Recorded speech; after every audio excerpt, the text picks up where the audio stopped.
Hi viewers, welcome to Bhaskar's area.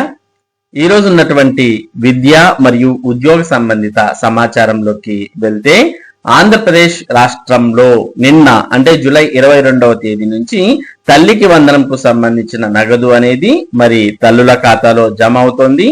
దీనికి సంబంధించిన పూర్తి సమాచారాన్ని మనం ఇక్కడ చూస్తూ ఉన్నాం. తల్లుల సంబరం, తల్లికి వందనం సొమ్ము ఖాతాల్లో జమ, కుటుంబంలో పండగ వాతావరణం, బ్యాంకులు పోస్టాఫీసుల వద్ద సందడే సందడి. 6 పిల్లలు ఉన్న తల్లులకు పూర్తి నగదు 13,000 చొప్పున 78,000 చేతికి. రెండో ఏడాది మాట నిలుపుకున్న కూటమి ప్రభుత్వం. రేపటి వరకు కొనసాగనున్న పంపిణీ. వాలంటీర్ సంబరం ఇది. నాడు ఒక్క బిడ్డకే, నేడు 7 అర్హత. ఇప్పటికే 5 జమ, త్వరలో మరో 2.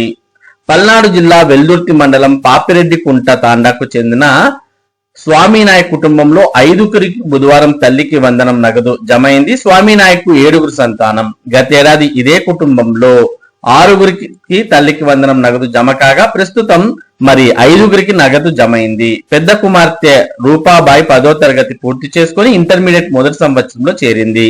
అలాగే చిన్న కుమారుణ్ణి ఈ ఏడాది పాఠశాలలో చేర్పించారు. విద్యార్థికి మలి విడతలో తల్లికి వందనం సొమ్ము జమ కానుంది. తాము వైసీపీ హయాంలో వాలంటీర్ గా పనిచేశానని, గత ఎన్నికల్లో ఆ పార్టీకే ఓటు వేశానని స్వామినాయక్ చెప్పడం గమనార్హం. ఇక మనం ఇక్కడ వివిధ చిత్రాలు చూస్తూ ఉన్నాం. తల్లికి వందనంకి సంబంధించి రాష్ట్ర వ్యాప్తంగా మరి డబ్బులు అనేవి పంపిణీ ప్రారంభం అయింది. ఇక్కడ మనం వీటన్నిటికి సంబంధించి వివిధ ప్రాంతాల్లో మరి డబ్బులు జమ అవ్వడం అనే దానికి సంబంధించినటువంటి పూర్తి సమాచారాన్ని చూస్తూ ఉన్నాం. అలాగే మరి ఒకవేళ తల్లికి వందనం సంబంధించినటువంటి నగదు రాకపోతే ఏం చేయాలనేది కూడా ఒకసారి చూద్దాం. 4,735 మంది విద్యార్థులకు తల్లికి వందనం లబ్ధి అంటూ కూడా ఇక్కడ మనం చూడవచ్చు. మరి ఇక్కడ మనం చూస్తూ ఉన్నాం, తల్లికి వందనం డబ్బులు పడాలేదా, ఇలా చేయండి. తల్లికి వందనం పథకానికి అర్హత ఉన్నా పలు కారణాలతో డబ్బులు రాని వారికి ప్రభుత్వం మరో ఛాన్స్ ఇచ్చింది. గతేడాది లబ్ధి పొంది తాజాగా అనర్హుల జాబితాలో చేరడం లేదా ఇతర సమస్యలతో పథకం వర్తించని వారు రేపటి నుంచి 10 రోజుల్లోగా గ్రామ మరియు వార్డు సచివాలయాల్లో దరఖాస్తు చేసుకోవచ్చు.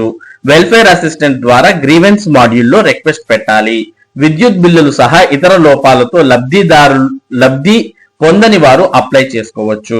కాబట్టి ఎవరైనా అనర్హులకు సంబంధించినటువంటి జాబితాలో ఉన్నట్టయితే అటువంటి వారు రేపటి నుంచి 10 రోజుల్లోపు మరి గ్రామ మరియు వార్డు సచివాలయాల్లో మీరు అక్కడ వెల్ఫేర్ అసిస్టెంట్ ను కలిసి మరి దరఖాస్తు చేసుకున్నట్టయితే వాటన్నిటిని పునఃపరిశీలించి మిమ్మల్ని లబ్ధిదారుల జాబితాలో చేర్చే అవకాశాలు ఉంటాయి అనే విషయాన్ని ఇక్కడ గమనించాలి.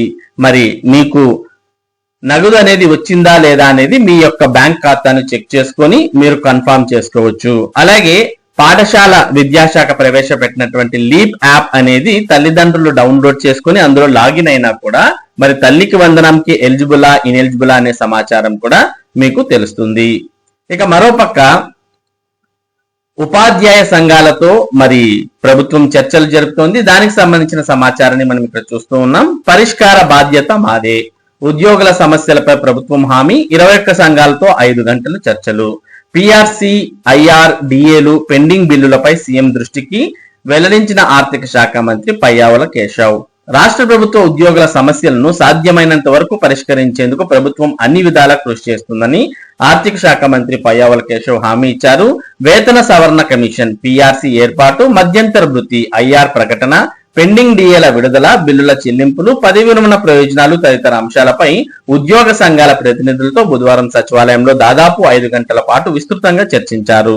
ఈ సమావేశంలో మొత్తం 21 ఉద్యోగ సంఘాలు ప్రతినిధులు తమ డిమాండ్లు, సమస్యలను మంత్రులకు కమిటీ దృష్టికి తీసుకువచ్చారు. ఈ సందర్భంగా మంత్రి పయ్యావుల కేశవ్ మీడియాతో మాట్లాడుతూ ఉద్యోగ సంఘాలు ప్రస్తావించిన ప్రతి అంశాన్ని సమగ్రంగా నమోదు చేశామని, వాటిని క్రోడీకరించి ముఖ్యమంత్రి చంద్రబాబు నాయుడు దృష్టికి తీసుకెళ్తామని తెలిపారు. ఆర్థిక పరిస్థితులను దృష్టిలో ఉంచుకొని సాధ్యమైన అంశాలను ప్రాధాన్య క్రమంలో త్వరితగతిన పరిష్కరించేందుకు ప్రభుత్వం చర్యలు తీసుకుంటుందని స్పష్టం చేశారు. పిఆర్సీ ఐఆర్ పై ఉద్యోగ సంఘాల ప్రధాన డిమాండ్. రాష్ట్రంలోని అన్ని ఉద్యోగ సంఘాలు దాదాపు ఒకే స్వరంతో పిఆర్సీని తక్షణమే ఏర్పాటు చేయాలని, మధ్యంతర భృతి ఐఆర్ ప్రకటించాలని సమావేశంలో కోరారు. దీంతో పాటు పెండింగ్ లో ఉన్న డిఏ బకాయిలు, జీపీఎఫ్ బిల్లులు, వైద్య రియంబర్స్మెంట్ బిల్లులు, పదవి విరమణ ప్రయోజనాలు, హెల్త్ కార్డుల విషయం, ఇతర ఆర్థిక బకాయిలను ఆలస్యం లేకుండా విడుదల చేయాలని ఉద్యోగ సంఘాలు కోరాయి. ఈ డిమాండ్లన్నింటినీ ముఖ్యమంత్రి దృష్టికి తీసుకెళ్లి సానుకూల నిర్ణయం వచ్చేలా ప్రయత్నిస్తామని మంత్రుల బృందం హామీ ఇచ్చింది. ఉద్యోగుల ప్రజాప్రతినిధులు కలిసి పనిచేస్తేనే అభివృద్ధి. ఉద్యోగులు ప్రజాప్రతినిధులు వేరువేరు కాదని, రాష్ట్ర అభివృద్ధిలో ఇద్దరు భాగస్వాములేనని మంత్రి పయ్యావుల కేశవ్ పేర్కొన్నారు. పరిపాలనలో ఉద్యోగుల పాత్ర అత్యంత కీలకమని, ప్రభుత్వ పథకాలు ప్రజలకు చేరాలంటే ఉద్యోగుల సేవలు అనివార్యమని మంత్రివర్గ ఉపసంఘం పేర్కొంది. ఉద్యోగులపై ప్రభుత్వం చేసే వ్యయాన్ని భారంగా కాకుండా రాష్ట్ర భవిష్యత్తుపై పెట్టుబడిగా భావిస్తున్నామని స్పష్టం చేశారు. ఉద్యోగుల పట్ల ప్రభుత్వం సానుకూల దృక్పథంతో వివరిస్తోందని తెలిపారు. ఇప్పటికే కాంట్రిబ్యూటరీ పెన్షన్ విధానం సిపిఎస్ నుంచి ఓల్డ్ పెన్షన్ స్కీమ్ ఓపీఎస్ అమలుకు చర్యలు తీసుకున్నామని గుర్తు చేశారు. అలాగే ప్రభుత్వ రంగ సంస్థల్లో పనిచేసే ఉద్యోగుల పదవి విరమణ వయసును 60 నుంచి 62 సంవత్సరాలకు పెంచడం కూడా ఉద్యోగుల సంక్షేమం పట్ల ప్రభుత్వ చిత్తశుద్ధికి నిదర్శనమని పేర్కొన్నారు. చర్చల ద్వారానే పరిష్కారాలు. సిఎస్ ప్రభుత్వ ప్రధాన కార్యదర్శి జి సాయి ప్రసాద్ మాట్లాడుతూ ఉద్యోగుల సమస్యలను చర్చల ద్వారానే పరిష్కరించవచ్చని చెప్పారు. ఉద్యోగ సంఘాలు లేవనెత్తిన ప్రతి అంశాన్ని సంబంధిత శాఖలతో సమీక్షించి ప్రభుత్వ పరిధిలో సాధ్యమైనంత మేరకు పరిష్కరించే చర్యలు చేపడతామని తెలిపారు. ప్రభుత్వం ఉద్యోగ సంఘాల మధ్య పరస్పర విశ్వాసం కొనసాగితే సమస్యలకు త్వరితగతిన పరిష్కారం లభిస్తాయని అభిప్రాయపడ్డారు. రాష్ట్ర సర్వీసులు హెచ్ఆర్ఎం శాఖ ప్రత్యేక ప్రధాన కార్యదర్శి ఎస్ఎస్ రావత్ సమావేశానికి స్వాగతం పలికి ఉద్యోగులకు సంబంధించిన పెండింగ్ అంశాలను వివరించారు. అనంతరం ఒక్కో ఉద్యోగ సంఘం ప్రతినిధికి అవకాశం కల్పించి వారి సమస్యలు, డిమాండ్లను మంత్రుల కమిటీ ముందు వివరించేలా ఏర్పాట్లు చేశారు.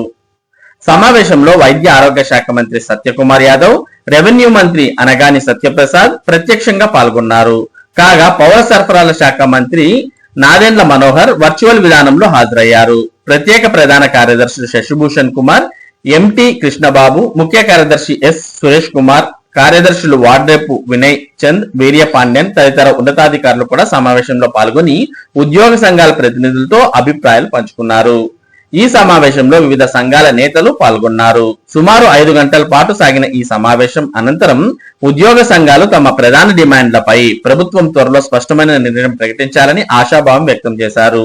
ముఖ్యంగా పిఆర్సీ ఏర్పాటు, ఐఆర్ ప్రకటన, డిఏ బకాయిల విడుదల, పెండింగ్ బిల్లుల చెల్లింపులపై ప్రభుత్వం తీసుకునే నిర్ణయాలపై లక్షలాది మంది ప్రభుత్వ ఉద్యోగులు, ఉపాధ్యాయులు, పెన్షనర్లు ఆసక్తిగా ఎదురుచూస్తున్నారు.